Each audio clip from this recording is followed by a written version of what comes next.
예.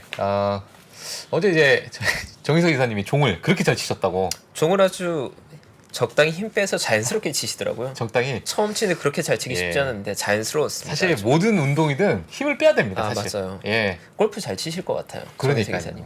네. 제가 골프를 그래도 못 치는데 힘이 너무 많이 들어가서. 파워 정도 나쁘지 않습니다. 알겠습니다. 네, 세 번째 시간. 예. 신한금융투자 최진석 수석연구원님 모시도록 하겠습니다. 안녕하세요. 안녕하십니까. 예. 안녕하십니까. 안녕하세요. 네, 연구원님 운동 잘하세요? 운동이요? 예. 뭐 좋아합니다. 어떤 운동 좋아하세요?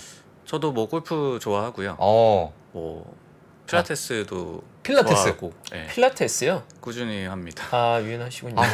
그래 필라테스를. 유연해서 그런 건 아니고 이제 예. 뭐 보완적인 운동을 좀 찾다 보니까 그냥 기본적인 웨이트 같은 거 말고 꽤 오래 했어요. 예. 얼마나 하셨어요 필라테스를? 한 3, 4년 정도 한 것 같은데. 3, 4년? 예. 근데 그게 뭐 잘하고 말고의 그런 게 아니기 때문에 예. 예. 그러니까 유연한 건 필라테스의 아니고요. 주된 목적이 뭐 어떤 뭘까요? 뭐 이렇게 유연성이라 해야 되나? 아니면 몸의 밸런스 밸런스 균형을 균형 예, 맞추는 거? 그러니까 뭐 예를 들어서 골프를 치더라도 한쪽으로만 이렇게 하다 그렇죠, 보니까 그렇죠. 예. 그런 거를 좀 보완하기 보완해주고 위해서. 예. 골프 잘 운동하려는 치실 것 같아요. 방송인가요? 예. 아니 갑자기 제가 궁금해서 한 2분 제가 까먹었네요. 예, 죄송합니다. 자, 오늘은 어떤 이야기로 들어있을까요? 오늘은 제가 사실은 이제 두 가지 정도 얘기를 하려고 했는데 네. 첫 번째가 이제 유럽중앙은행 ECB의 금리 인상. 이게 저는 사실은 이제 내용을 좀 쭉 준비를 하면서 저도 이제 생각을 또 정리를 하면서 이번에 금리를 올리지만 뭐 유로화 가치 측면이라든지 아니면은 연준과의 그런 긴축의 속도의 문제라든지 네. 이런 부분에서 여전히 좀 따라잡지 못할 것이다 이런 좀 가락으로 준비를 했는데 네. 좀 깜짝으로 50bp 인상이 나왔어요. 그러다 보니까 조금은 뉘앙스를 달리 좀 말씀을 드려야 될 부분이 있을 것 같고 네. 그리고 두 번째는 최근에 이제 반도체주가 미국에서 좀 많이 반등을 하고 있는 것 같아요. 저점 대비해서. 근데 이제 뭐 법안 통과라는 또 뭐 잠재적인 호재도 있고 그리고 이런 법안과 관련이 되지 않은 기업들도 덩달아 좀 오르는 이유가 무엇인지 그런 부분을 좀 탐구를 해왔습니다. 알겠습니다. 그럼 뭐 22 이야기부터 바로 그냥 네. 들어가 볼까요? 예. ECB가 이제 조금 전에 금리를 인상을 했는데 50bp를 인상을 했어요. 그러니까요. 이게 그 2011년 7월 이후에 11년 만에 처음으로 금리 인상을 한 것이고요. 네네. 뭐 예금 금리 기준으로 말씀을 드리자면 50bp 인상을 했기 때문에 이제 제로가 됐고요. 그래서 이제 예상 대비해서 어땠냐 제가 뭐 좀 놀라운 결정이다라고 말씀을 드렸잖아요. 근데 이제 로이터 통신에서 지난 7월 8일에서 15일까지 애널리스트들 대상으로 조사를 했는데 네. 63명 전원이 일단은 금리가 변할 것이다라고 예상을 했어요. 근데 딱 한 명만 50bp 인상을 주장을 했습니다. 물론 이게 7월 15일에 이 끝난 조사기 때문에 뭐 시차가 있을 수는 있겠지만 유럽계 블러드. 예. 어떻게 보면 그 한 명이 맞췄다라고 보여지죠. 예. 근데 이제 62명이 그래서 모두 다 25bp 인상을 예상을 했기 때문에 예상치에서 좀 벗어난 그런 무브라고 분명하게 좀 해석을 할 수가 있을 것 같고요. 네네.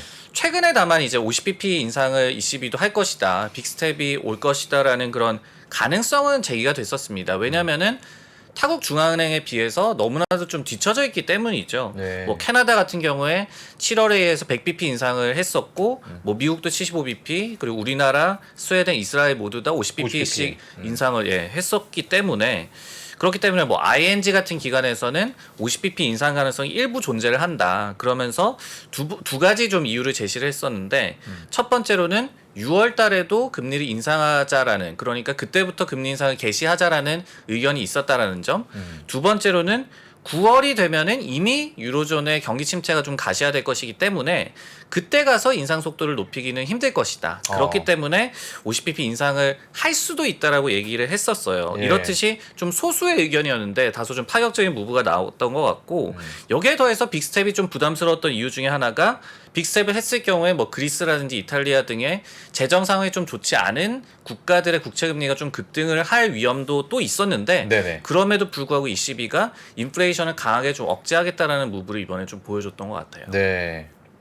근데 이제 뭐 사실 우려하는 부분이 뭐 유럽의 어떤 경기 침체를 또 우려하는 이제 또 나오게끔 하는 게 맞아요. 아닌가 그거잖아요, 사실. 네네. 그러면서 이제 전체 글로벌 경제에 또 안 좋은 영향을 끼치지 않을까. 그렇죠. 예, 그 부분이 사실 관건인 것 같은데. 그러니까 뭐 사실 이게 연준이 50bp 올리고 싶으면 50bp 올리고 뭐 75bp 올리고 싶으면 올릴 수 있으면 좋은데 실제로는 결국 펀드멘털에 받쳐줘야 그 의미가 있는 그러니까요. 건데 예, 체력이 있어야. 사실 금리 인상을 안 해도 유럽 하반기에 맛이 가는 거 아니냐, 재정 절벽 가는 거 아니냐 이런 예. 얘기가 나왔었는데 예. 과연 이 50bp 빅스텝이 신의 한 수가 될지 아니면 이게 나중에 더 큰 고통으로 올지에 대한 두려움도 약간은 있지 않을까. 그러니까 이게 저는 제가 또 생각하는 게 요즘에 저 미국 시장이 반도체부터 지금 살짝 다 반등이 오는 것 같은데 근데 갑자기 유럽에서 50bp 인상한다. 그러면은 이거에 또 이 반등장에 미국 시장의 반등장에서 또 찬물을 끼얹는 게 아닌가. 일단 단기적으로 시장 해석을 봐야겠지만 어쨌든 미국의 연준이 선제적으로 움직이지 못한 거에 대한 후회가 남아 있었는데 유럽의 중앙은행은 어쨌든 선제적으로 한 스텝을 간 거니까 네. 긍정적으로 볼 부분도 분명히 있을 거예요. 근데 다만 이게 하반기에 만약 침체가 왔을 때 그 침체의 깊이를 너무 깊게 만들지 않을까에 대한 부분은 경계가 좀 필요하지 않을까. 네. 그런 고민이 좀 필요한 한 수인 것 같아요. 그러니까요. 네. 예. 일단 뭐 시장의 즉각적인 반응은 뭐 나쁘지는 않은 것 같아요. 뭐 예를 들어서 유로화가 조금 튀니까 달러와 강세에 대한 우려가 좀 가신 가시고. 듯한 그런 예. 모습이고 선물 시장에서도 뭐 반응은 나쁘지는 않은 것 같은데 예. 말씀해 주셨듯이 이런 유럽 중앙은행의 또 무브가 유로존의 경기 침체를 더욱더 깊게 만들 수가 있기 때문에 이런 부분 저희가 계속해서 좀 체크를 해야 될 것 같고 네. 그러면 이제 배경이 무엇이었을까? ECB가 금리 인상을 이번에 11년 만에 한 이유는 뭐 간단합니다. 경기가 이렇게 안 좋지만은 인플레이션이 더 심각하거든요. 그리고 이제 여기에는 러시아 가스 공급이 차단된 것이 굉장히 중요한 또 역할을 하고 있고 네. 그래서 그러면 앞으로 유럽중앙은행이 공격적인 금리 인상이 가능할 것이냐 네. 그림을 한 가지 좀 준비를 해왔는데요. 그렇지는 않을 것 같아요. 지금 블룸버그에서 7월 8일에서 7월 13일까지 조사한 것을 그림을 좀 인용을 해왔는데 좀 오르다가 말 걸로 예상을 하고 있습니다. 물론 이제 7월 달에는 25bp 인상이 아니라 50bp 인상이 나오긴 했지만은 9월 달에 딱 한 번 50bp 인상이 나올 것으로 예상이 됐었고요. 네. 그리고 쭉 오르기는 할 텐데 내년 3월에 이제 1.25%에서 멈출 걸로 예상이 됐었습니다. 예금금리 기준으로. 이후 내년 말까지도 추가 인상이 없고 계속 유지가 될 것이다라고 이렇게 예상이 나왔었는데 이 경우에 총 175bp 인상으로 사이클이 마무리되는 그런 시나리오거든요.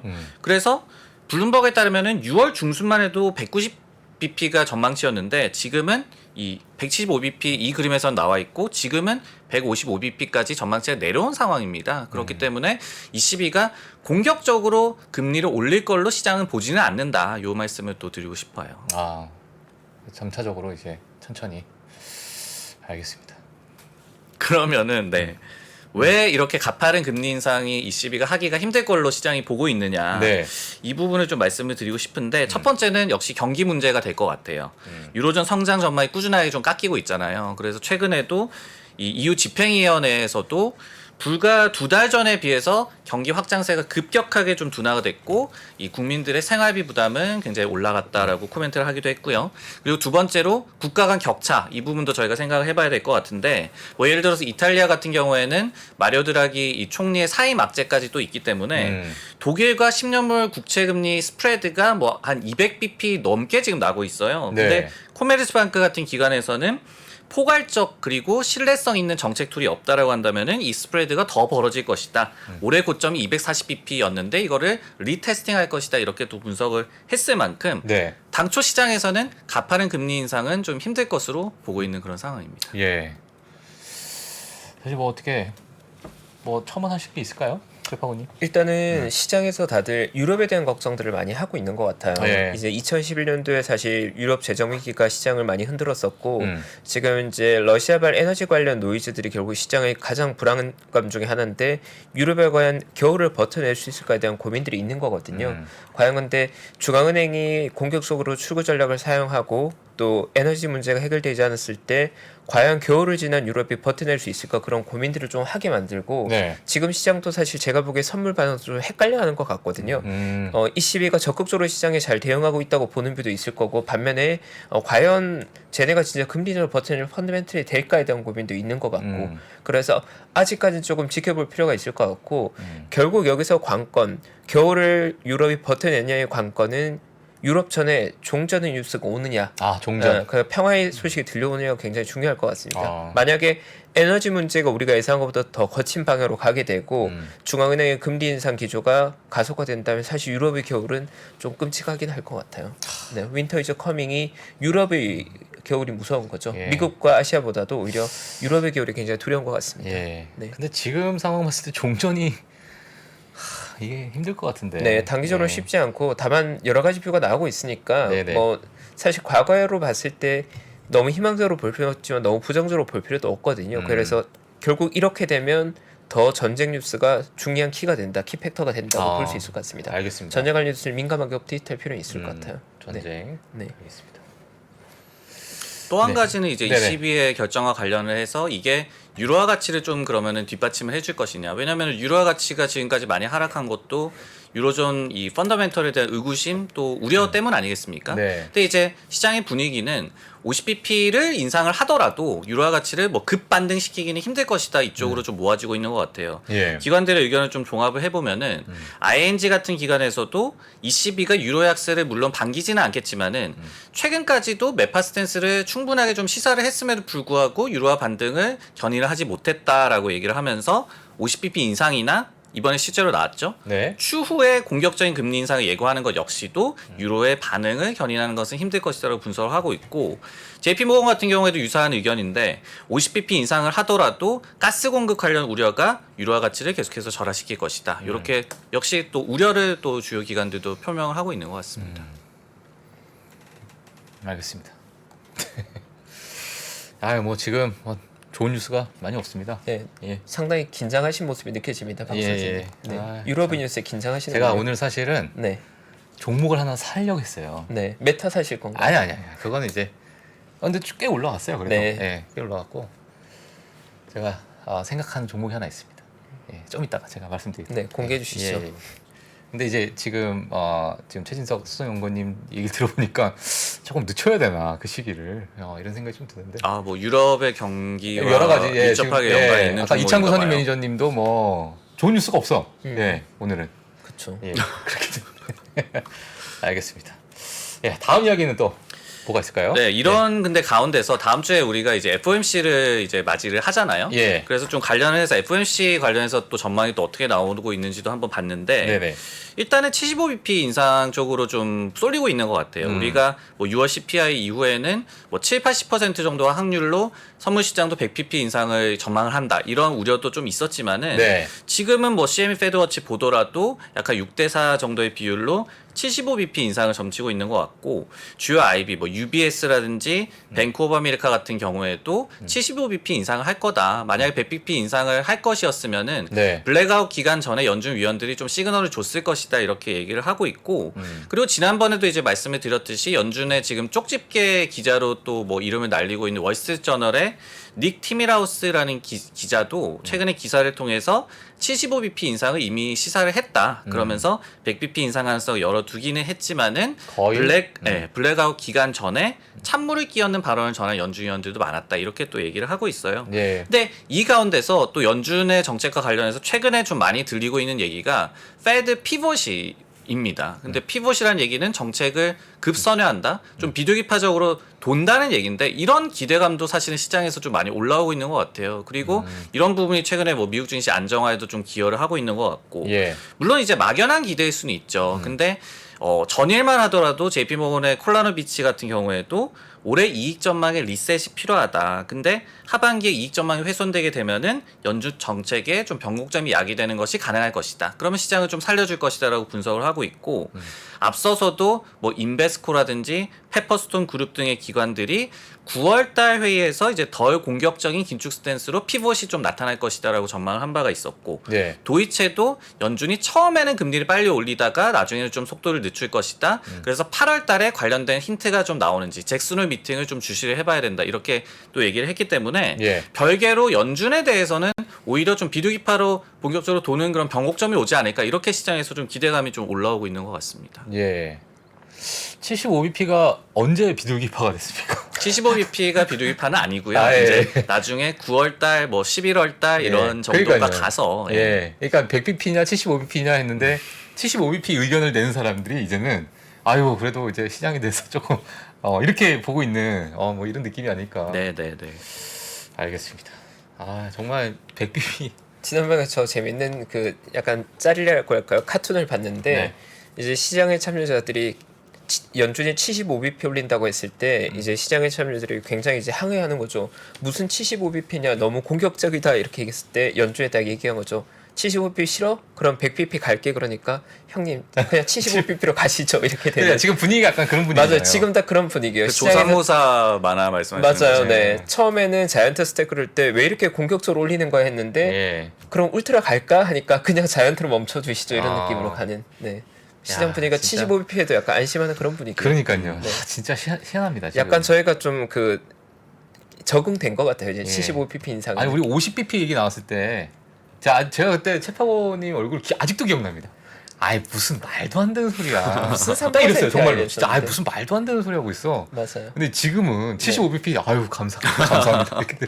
아니 사실 연초에 그 제임스 블러드가 연말 그 목표금리 3% 얘기할 때 제가 웃었거든요. 그러니까. 무슨 3이야? 그런데 지금 4가 있잖아요. 그러니까요. 4%에도 그럴 수 있겠다 그러고 있으니까. 아 네. 진짜 참 밴드 상단 4%. 이렇게 될 줄 컨센서스. 누가 알았겠습니까? 네. 진짜. 한계에 그만큼 빨리 변하고 있으니까. 예. 네. 그러니까요. 그리고 이제 그림을 한 가지만 보시면은 예. 지금 선물 시장에서 예상을 하는 내년도 1분기 금리가 이미 이제 인하가 될 거라고 시장에서는 기대를 하고 있어요. 이렇게 비둘기파적으로 올해 말쯤에 좀 스탠스를 변경을 하고 그리고 내년 초에는 금리가 인하로 이제 돌 것이다. 이렇게 사이클 전환을 또 예상을 하고 있기 때문에 뭐 어떻게 보면 시장도 이해를 하는 거를 넘어서서 이제 비둘기파 연준을 벌써부터 좀 막연하게 기대를 하는 이런 또 심리라고도 보여지는 예. 그런 대목입니다. 그 많은 그 월가 이제 그룹분들이 금리 인하 시점이 그러니까 그 금리 인하가 언급이 됐을 때부터 주식을 사야 된다. 뭐 이런 얘기를 아무도 안 했나요? 나만 들었나? 안 한 것 같습니다. 예. 제가 이제 그걸 봤는데 그 순환론에서 예, 뭐 멜린치 투자시계나 뭐 예, 하여튼 뭐 그렇게 봤는데 어떻게 봐야 될까요? 이런 부분. 네. 예. 이제 과거로 봤을 때는 사실 금리 인상의 사이클에서 주식의 비중을 줄여야 된다고 이야기하고 금리 네. 인하의 시기에는 주식을 늘려라고 얘기했던 대표적인 인물이 앙드레 코스톨라니 같은 인물인데 실제로 정작 이제 증시로 왔을 때 최근 뭐 15년간의 연중 금리 인상 사이클을 보면 예. 딜레마스럽게도 보통 금리 인상이 완성되고 금리 인하 초입일 때 시장이 붕괴된 케이스들이 많긴 했었어요. 그건 왜 그러냐면 뭐 여러 가지 결과론적인 것들 시장이 붕괴하기 때문에 금리 인하를 통해서 부양을 한 그런 것도 있을 거고 예. 또 금리 인상이 일정 수준 인계치를 넘어갔을 때 팽창되어 있는 부채에서 부채 상환 비용 이자가 많이 나가다 보니까 시장이 붕괴한 것도 있었거든요. 그래서 사실 최근 15년간의 금리 인상 사이클로 봤을 때는 실전에서는 금리 인상 초입일 때 주식을 늘려야 됐었고 예. 금리 인하 초입일 때 시장이 붕괴돼 왔었기 때문에 금리 인상이 완성되기 직전이 시장에 클라이맥스인 경우가 많았습니다. 그럼 바꿔서 말하면 이번에도 그런 패턴이 완성된다면 예. 연말에 미국의 연준 기준금리가 밴드 상단이 4% 도달하고 그때부터 시장이 붕괴하면서 금리 인하가 시작되는 게 공포스러운 시나리오로 충분히 나올 수 있다는 거죠. 그러할 거라는 이야기가 아니라 네네. 과거의 사이클을 떠올리는 분들은 그러한 시나리오가 또 하반기에 심리를 많이 위축시키게 될 거예요. 네, 그걸 단순히 반복 될 거라고 제가 예견하는 건 아니지만 예. 네, 과거에 그렇게 반복되어 왔었습니다. 네. 네, 금리 인상 딱 완성되고 금리 인하는 타이밍 시장도 같이 문으로 같이 내리겠죠. 내려가는. 네, 알겠습니다. 네. 배웠습니다. 예. 네, 또 어떤 이야기 있을까요? 제가 뭐 앞서서 말씀을 드렸듯이 반도체주 얘기를 뭐 좀 드리려고 하는데 예. 그림을 보시면은 미국의 반도체주가 지금 저점 대비해서 꽤 많이 반등을 했어요. 뭐 속스 ETF도 20% 정도 반등을 했고 엔비디아도 뭐 한 20%대 후반대, 네. AMD, 퀄컴, ASML 모두 다 20% 중후반대로 좀 상승을 했고 인텔은 뭐 좀 상승폭이 적기는 합니다. 근데 이제 포드 PR은 엔비디아가 뭐 28배 정도, AMD가 18배, ASML이 25배 정도로 여전히 과거 대비해서는 굉장히 저렴해요. 근데 이렇게 반도체주가 최근에 좀 이 반등을 하다 보니까 이런 부분이 나스닥에 좀 큰 힘이 돼주고 있는 것 같습니다. 최근에 7월 18일에 68일 만에 나스닥이 50일 이동평균선을 상회를 했는데 네. 지난 2008년도에 74일 연속 그리고 2019년도 68일 연속 51선 하회 기록이 있었는데 이번에 네. 비슷했다가 뭐 반도체주 등등 해가지고 최근에 좀 힘을 받는 모습인데 최근에 이제 반도체주에 좀 호재 작용을 하고 있는 것이 바로 이제 지원 법안이 통과될 것이라는 기대감이 다시 살아났기 때문이죠. 네. 사실은 이게 작년 6월부터 한 13개월째 계류 중인 그런 법안입니다. 근데 7월 19일에 상원의 절차 투표를 통과를 했고 이르면 다음 주에 그래서 표결 처리가 될 것으로 좀 기대가 된다. 근데 어떤 법이냐? 반도체 산업에 한 520억 달러 정도 보조금과 인센티브를 지원을 하는 그런 법인데 미국 내에서 뭐 제조 공장 지원을 한다든지 아니면 장비 투자에 대해서 세금 공제를 해준다든지 이런 것들이 이제 포함이 돼 있고 미국으로 반도체 공급망 전체를 좀 가져오겠다는 게 핵심이다. 이렇게 보여지는 그런 법안입니다. 네. 사실 이 법안이 뭐 반도체 업황에 대해서 최근에 이게 끌어올리는 하나의 요인 중에 하나였잖아요. 이게 약간의 기대감이 좀 이렇게 네. 생기면서. 근데 앞으로 반도체는 물론 예, 뭐 말씀 안 하시겠지만 예, 뭐 그래도 어떻게 긍정적으로 보는 말씀해 섹터라고- 주셨듯이 이런 예. 법안 통과 기대감이 섹터에 좀 투자 심리를 살아 올렸거든요. 네네. 근데 사실은 이 법안의 최대 수혜주는 음. 다 해당되는 게 아니거든요. 예를 들어서 이 생산 관련된 지원 법안이기 때문에 네. 종합기업 그러니까 생산도 하고 설계도 하는 그런 기업들 아니면은 장비주가 최대 수혜를 볼 것으로 좀 예상이 되고 있어요. 예. 뭐 예를 들어서 BOA에서는 KLA나 어플라이드 머티리얼스 그리고 인텔이 최대 수혜주다. 왜냐하면 인텔이 최근에 뭐 파운드리 쪽에 제 드라이브를 또 걸고 있기도 하니까. 예. 그리고 뭐 시장에서는 텍사스 인스트루먼트나 뭐 마이크론도 수혜가 기대가 된다. 왜냐? 이 기업들은 생산도 또 같이 하니까. 네. 이런 쪽 의견들이 있고요. 예. 그러면은 왜 이런 기업들이 아니라 엔비디아나 AMD 이런 것도 덩달아 올랐냐 이 부분도 좀 궁금하실 것 같아요. 근데 이것과 관련을 해서 시티그룹에서 좀 힌트를 주고 있는 것 같아요. 뭐라고 얘기를 했냐면은 네. 반도체주가 그래도 한 8월 달까지는 랠리 그리고 반등을 이어갈 수 있을 것 같다라고 얘기를 하면서 그 이유 중에 하나가 지금 섹터에 대해서 투자 심리가 과도하게 비관적이다. 그래서 엔비디아나 AMD에 대해서도 지금 언더웨이트 포지션이 많기 때문에 이런 작은 호재에도 직접적으로 연관이 되지 않아도 결국은 좀 뛰어 올랐다. 이런 부분들이 뭐 전체적으로 섹터에 좀 영향을 주고 있는 것 같습니다. 네. 네, 알겠습니다. 감사합니다. 시간이 예, 네, 오늘은- 벌써 개정의 시간이 다가왔네요. 예, 자 오늘은 저 최파고님이 오늘 한번 종을 한번 치시도록 하겠습니다. 네. 어제 정희성 이사님 종친 걸 제가 봤는데 포인트는 역시 힘을 빼는 힘을 거다. 빼고. 힘을 빼고 예, 오늘 많이 느꼈다고 해가지고요. 예. 적당한 스냅으로 흔들어 준다. 예. 한번 가시죠. 괜찮은가요? 아 너무 좋습니다. 네, 힘을 좀 뺐습니다. 예, 약간 클럽 온 것 같기도 하면서. 네, 약간 예. 그 그루브를 좋아하거든요. 그러니까요. 제가. 약간 할로윈 같기도 하고. 네, 예. 지표 한번 보시죠. 알겠습니다.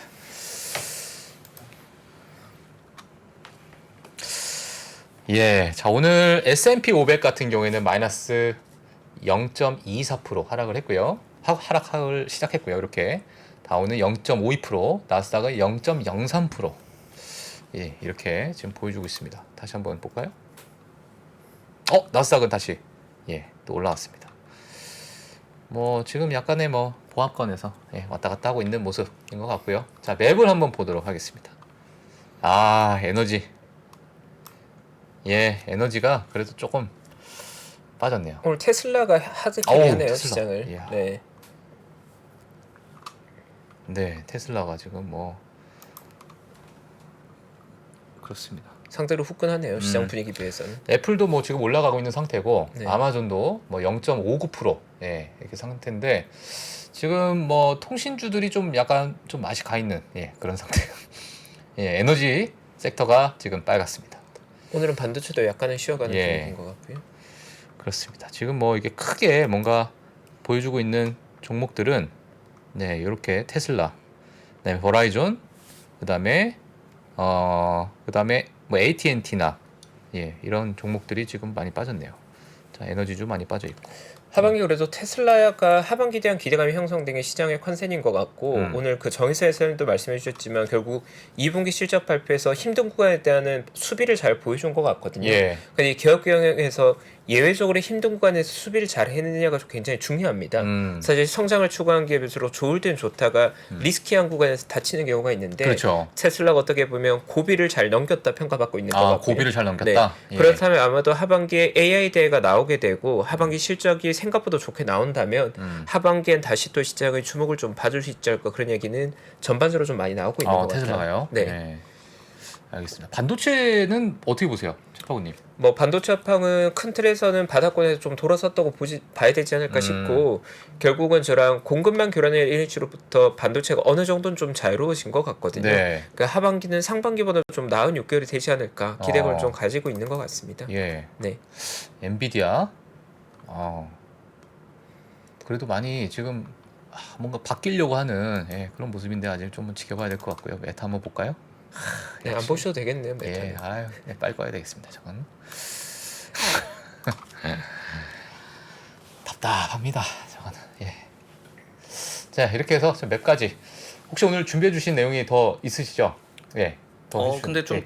줄였습니다. 시간이 좀 부족한 것 같아가지고요. 네, 반도체에 업데이트 해주셨으니까요. 시장에 대한 뉴스 조금 나눠주시죠. 예. 박 선생님이. 시장에 대한 뉴스요? 네. 뭐 어떤 게 있을까요? 특별히 없나요? 네, 알겠습니다. 뭐 저는 사실 제 거에만 관심 있습니다. 사실. 네, 알겠습니다. 예. 아니, 제가 사실 오늘 오프닝에 좀 죄송한 게 그 웃음을 참았어야 되는데 제가 웃음을 참지 못한 게 아까 전에 저희가 사이트를 보는데 메타탑 보고 애플 보려가 못 보게 막아버리더라고요 사이트에서. 그래서 그걸 사이트에서? 보고 우리 네. 박 선생님은 그냥 메타만 봐야 되는 게 인연이 제가 아닌가. 사실은 제가 이창구 선임 매니저님의 의견을 조금 반영을 해서 중소형 성장주들 이제 갈 것 같다. 이렇게 해서 제가 사실 보초병을 팔란티어에다가 보내놨거든요. 그렇군요. 예. 근데 이제는 약간 정규 저희 제군들을 팔란티어에다가 출격을 한번 시켜볼까. 네. 자, 오늘 제가 그래서 오늘 매수를 할 예정입니다. 네, 상당히 불안한 뉴스인데요.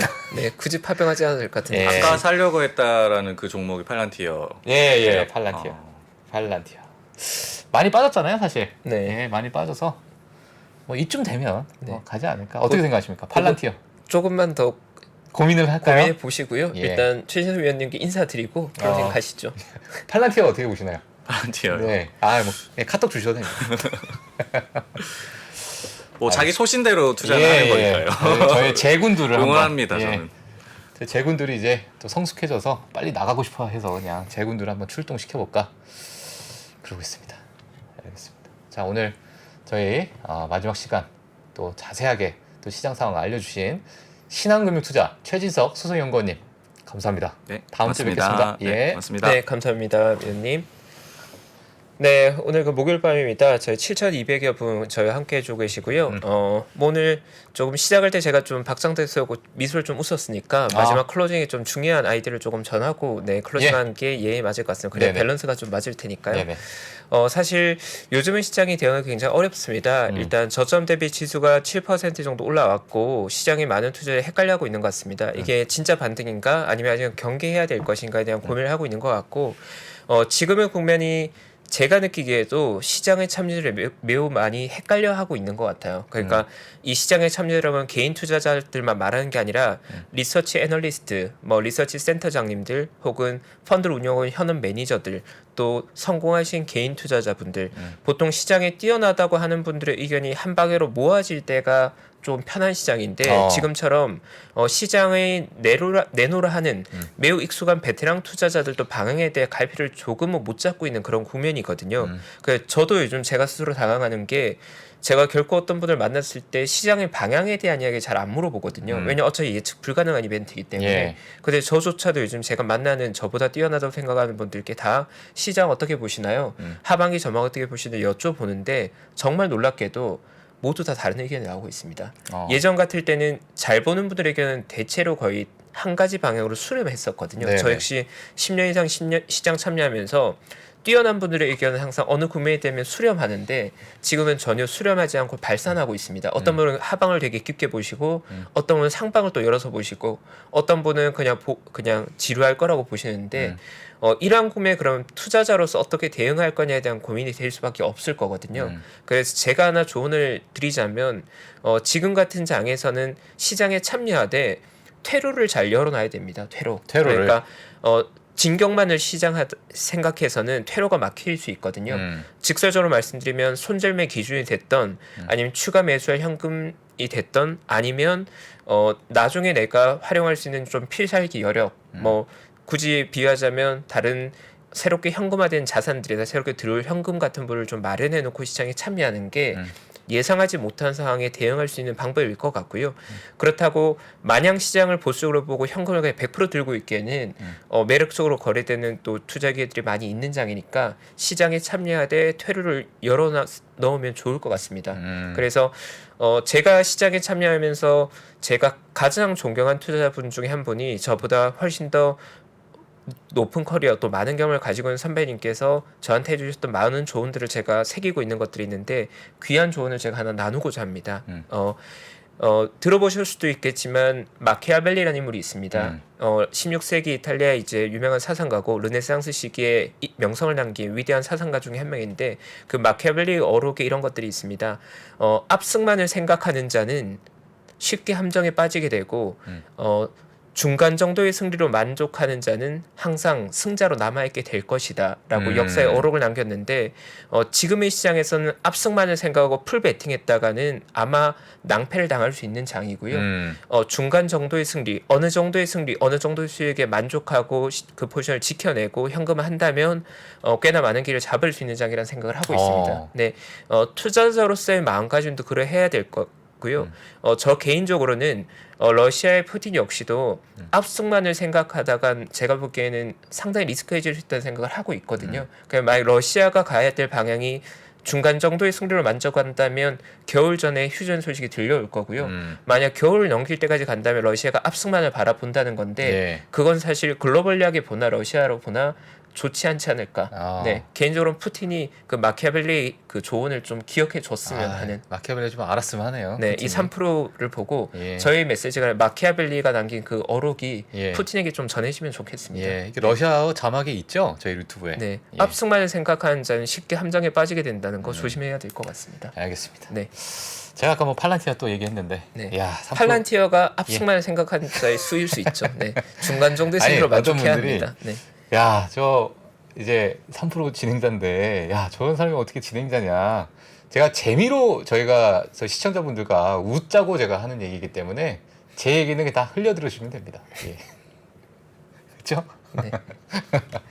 엔터적인 요소가 너무 딱딱하면 재미없어요. 구독자분들께 미소를 드리기 위해서 메타에 아직도 물려있는 우리 박메타 선생님 사실 그 구독자분들께 웃겨드릴 컨텐츠 없어서 샀던 소문이 있습니다. 가끔 그런 게 있어요. 정말 제가 아무것도 모르는 백진주 아시는 분들이 좀 있으시더라고요. 네, 안타까운 분이죠. 우리 박 선생님의 그 공감 능력. 네, 구독자 여러분 아프신가요? 저도 많이 아픕니다. 그런 컨셉이라는 거. 그렇죠. 네, 저 여러분들을 위해서 제가 재미를 드리기 위해서 하고 있다. 이렇게 또 이해해 주시면 글로벌 라이브 더 한층 재미있게 보실 수 있을 것 같습니다. 네, 자 오늘 목요일 글로벌 라이브 여기서 마치도록 하겠고요. 저희는 내일 같은 시간대 또 찾아뵙도록 하겠습니다. 자, 여기서 마치도록 하겠습니다. 감사합니다. 감사합니다. 미국, 중국, 러시아 이런 나라들의 움직임에 대해서 관심이 어느 정도 생겼는데 거기에서 우리는 과연 뭘까? 우리는 체스판의 말이 아니다라는 생각을 좀 해야 좋겠어요. 어떻게 생각하세요? 우리 편 누굴까를 좀 더 고민할 수 있지 않을까 싶어요. 뒤집어 질문을 해보면 그러면 아시아에는 우리 친구가 있을까요? 제가 지구본 연구소 진행하면서 사실은 되게 마음에 걸리는 이만한 짐이 하나 있어요. 우리 옆에 있는 동남아를 내가 모른다. 우리가 처해 있는 아시아라는 지역을 자꾸 방관하고 유럽이나 미국의 어떤 시각에 맞춰가지고 그런 이제 개별적인 지식 이런 것들이 묶여가지고 큰 흐름들을 만들어내는 이야기, 그런 경험.